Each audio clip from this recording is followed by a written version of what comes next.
Ibnu Al-Khattab meninggal pada 20 Maret 2002 dengan membaca surat dari ibunya.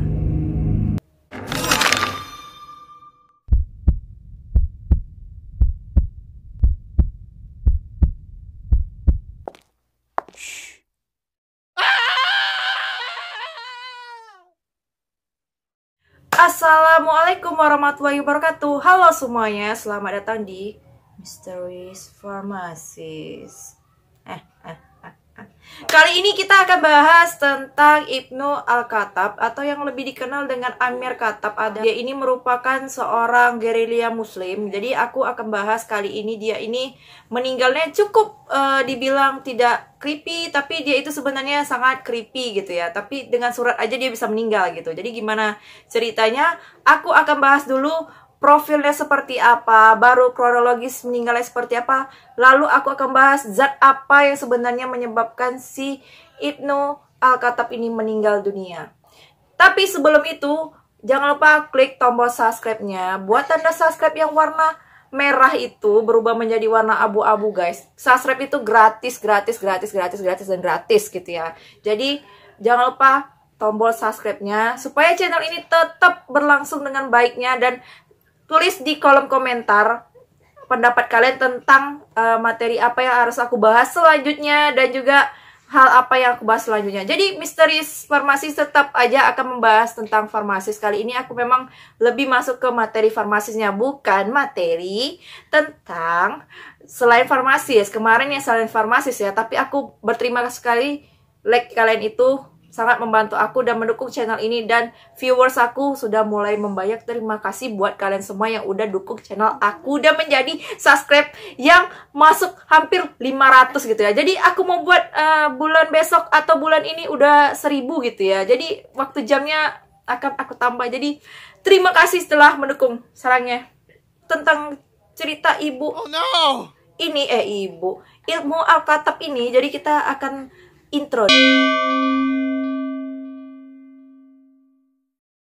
Al-Khattab atau lebih dikenal dengan Amir Khattab atau artinya pemimpin atau komandan gitu ya, merupakan gerilya muslim yang lahir pada tanggal 14 April 1969. Aku bahas, jadi Ibnu ini orang yang sangat pandai. Jadi dari kelas 4 SD dia itu sudah ikut berperang dan dia banyak mendapatkan kemenangan. Berapa prestasinya seperti yang aku kasih ini, dia itu memang sudah terlihat sisi militernya. Jadi keinginan Al-Khattab ini memang untuk kehidupannya itu supaya lebih baik gitu. Jadi dia ikut berperang dan akhirnya membela muslim gitu ya. Dia ini memang sangat orang yang sangat dikenal sangat cerdas gitu, dan banyak didapatkan promosi untuk mengikuti beberapa perang gitu. Jadi dia makin lama dari yang pangkat paling bawah, dia akhirnya mendapat pangkat paling tinggi pada saat di perang di Afghanistan gitu ya. Meruai puncak dia itu menjadi seorang yang sangat dikenal. Karena dia itu gerilya muslim yang bekerja sama dengan muhajidin. Jadi dia ini memang perang pertama dan perang keduanya itu, dia itu terlihat memang menunjukkan bakatnya itu, memang dia seorang yang pembela muslim yang benar sangat kuat gitu ya. Memang benar-benar ingin membuat suatu penggerakan gitu ya, sehingga beberapa orang kadang menganggap dia ini sebagai radikal gitu ya. Jadi Ibnu ini meninggalnya cukup tidak dibilang dia tidak meninggal dalam perang, tapi dalam suasana waktu itu dia membaca sebuah surat dari ibunya gitu. Jadi Ibnu ini selalu berkirim surat dengan ibunya. Jadi ini merupakan suatu kelemahan yang dimana musuhnya tahu gitu. Jadi dia saat membaca surat, tidak lama setelah itu, sekitar 10 menit atau 20 menit setelah membaca suratnya, dia mulai merasakan pusing, dan akhirnya dia tak lama itu meninggal dunia. Ibnu Al-Khattab ini jadi ditemukan itu gak lama setelah baca surat itu meninggal dunia gitu ya, karena kesulitan bernafas. Dan dia memang ini disinyalir adalah senyawa yang dinamakan senyawa sarin dan keturunannya. Jadi ciri meninggalnya Ibnu ini terlihat nampak sekali, dia itu memang ditunjukkan orang yang terkena zat beracun yang bernama sarin ini. Dan pada tanggal 20 Maret 2002, Ibnu ini ditemukan meninggal dunia sesudah membaca surat itu, dan surat itu berada di tangannya gitu ya. Jadi memang tragis meninggalnya itu. Jadi memang banyak spekulasi kan zat sarin ini merupakan senjata kimia yang paling berbahaya sampai pada saat ini gitu ya. Memang sarin ini kita aja bersentuhan dengan dia ataupun terkena pada bagian tubuh kita, dia itu cepat sekali menyebabkan keracunan gitu. Jadi aku akan bahas bagaimana zat sarin ini dan juga penanganannya dan juga bagaimana cara menghindari zat sarin jika kita sudah terpapar. Jadi aku akan jelaskan pada kalian semuanya supaya mengerti tentang hal ini. Jadi kalau tiba-tiba kalian terkena zat sarin ini dan bagaimana ciri-cirinya, jadi kalian bisa untuk safety diri gitu ya dari zat sarin ini yang memang sangat berbahaya kali karena dia merupakan senjata kimia yang paling berbahaya nomor 1 saat ini gitu ya, setelah arsenik. Sarin ini merupakan senyawa kimia organofosfat yang mana dia ini memang untuk perlawanan dalam perang, dilarang sejak tahun 1990. Jadi sarin ini awalnya digunakan untuk inseksida gitu ya. Cuman dia ini 26 kali lipat dari sianida. Tingkat keracunannya bayangin aja 26 kali dari sianida gitu ya. Sianida aja sudah beracun dari hal kecil aja, apalagi si sarin ini. Jadi dia ini senyawa yang tidak berbau, tidak berwarna, dan dia ini memang terkenal memang bisa cepat kalau ada di udara gitu ya. Cuman senyawa sarin ini dia cukup berat gitu. Jadi kalau misalnya kita terpapar sarin gitu kan, gas, biasanya dia itu akan mengendap ke bawah. Dia tidak akan melayang di udara, tapi dia lebih ke bawah. Jadi kalau untuk salah satu caranya jika kalian terpapar sarin, kalian harus pergi mencari tempat yang tertinggi dan melepas semua pakaian kalian yang terkena oleh gas ini gitu ya. Sarin ini merupakan agennya syaraf gitu. Jadi dia langsung menyerang sistem saraf neurotransmitter kita sehingga akan terganggu pada bagian saraf itu dan akibatnya sangat fatal sekali, bisa kejang otot dan juga nafas kita itu akan sesak dan akhirnya kita meninggal dunia. Dalam hitungan detik saja bisa sarin ini menyebabkan kematian. Bagaimana kerja sarin ini dalam tubuh setelah terpapar? Jadi sarin ini kan dia melalui gas atau udara gitu ya, lebih cepatnya, ataupun bisa dioleskan.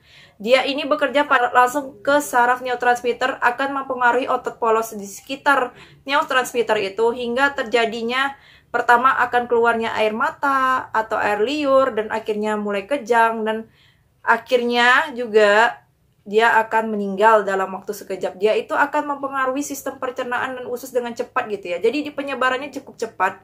Untuk penanganan sarin ini memang harus benar ekstra cepat. Jadi kalau sekali terpapar itu memang langsung harus ditangani. Tidak boleh berlarut karena ini memang sangat berbahaya. Untuk dipahami, senyawa sarin ini sering dicampurkan untuk gas air mata gitu ya. Memang dia cuman cukup mudah larut dalam air. Jadi banyak sekali kasus yang memang sangat mengerikan sekali. Banyak anak-anak yang terkena gas sarin ini. Aku cukup prihatin di Palestina waktu itu. Dan ini beritanya memang sangat menyedihkan gitu. Gimana rasanya tuh kita melihat banyak saudara-saudara kita gitu yang kena gas sarin ini gitu ya. Jadi penanganan untuk gas sarin ini memang harus benar ekstra hati-hati. Namun tenang saja, bisa kita cegah ataupun tangani untuk penanganan medis. Terpapar oleh sarin, kena mata ataupun kulit, kita akan mengalami pertamanya mata kita mulai buram dan kita mulai sakit kepala. Setelah sakit kepala, kita itu mulai merasa kantuk yang berat dan juga kita mulai merasa lebih lemah gitu. Jadi tidak lama jika sarin ini terpapar lebih lama lagi bisa menyebabkan kejang dan akhirnya kita koma dan meninggal dunia gitu ya kalau tidak segera ditangani. Aku akan jelaskan bagaimana jika kita terpapar gas sarin yang sebelumnya juga aku bahas sedikit tadi ya gitu ya. Dan apa antidotum untuk gas sarin ini.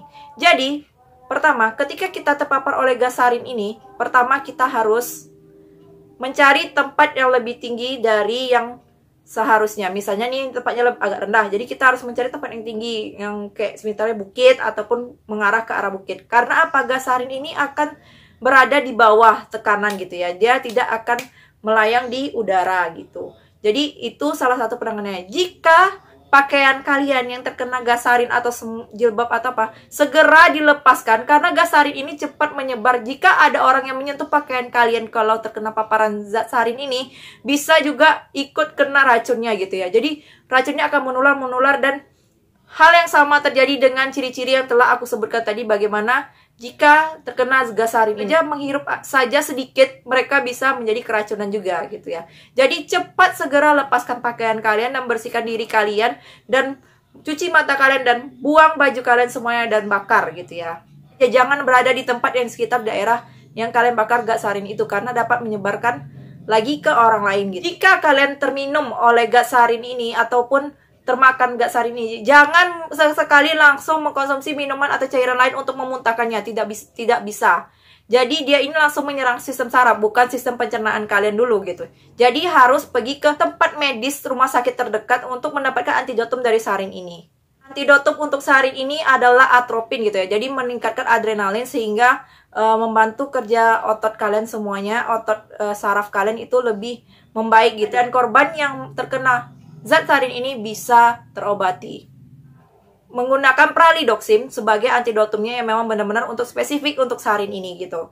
Jadi digunakan beberapa dosis tertentu yang sesuai dengan kebijakan medis gitu ya, berapa sarin yang terpapar. Cuma pralidoxim ini cukup sedikit gitu ya, untuk antidotum ini sangat jarang karena memang produksinya orang jarang kan, yang biasanya menggunakan pralidoxim ini ketika memang daerah yang memang terkenal dengan perang. Oke, sekian dulu episode Mystery Pharmacist.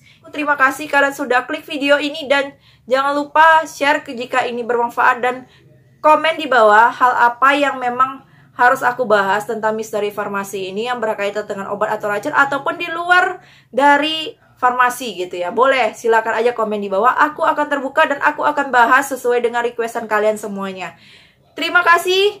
Wassalamualaikum warahmatullahi wabarakatuh. Bye-bye.